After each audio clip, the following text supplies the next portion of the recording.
રાજપીપળા શહેર વિસ્તારમાં આવેલી પાસપોર્ટ ઓફિસને બોમ્બથી ઉડાવી દેવાની ધમકી મળતા સમગ્ર તંત્રમાં દોડધામ મચી ગઈ હતી.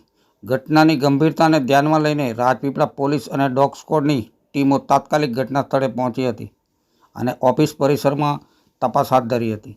ગુજરાતની લગભગ મોટાભાગની પોસ્ટ ઓફિસને એક સરખો જ મેલ મળ્યો હતો, જે પોસ્ટ ઓફિસના સુપ્રિન્ટેન્ડન્ટના મેલમાં આવ્યો. આ મેલને પગલે તમામ કચેરીઓને ખાલી કરી ચેકિંગ શરૂ કરવામાં આવ્યું હતું, જેમાં રાજપીપળા પોસ્ટ ઓફિસ અને પાસપોર્ટ ઓફિસમાં પણ આ મેલ મળ્યો હતો.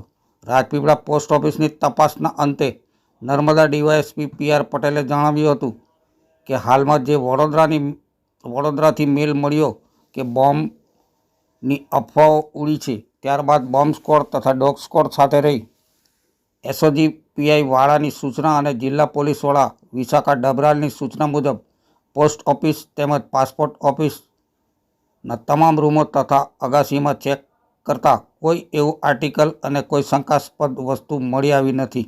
ત્યારબાદ સૌએ હાશકારો મેળવ્યો હતો.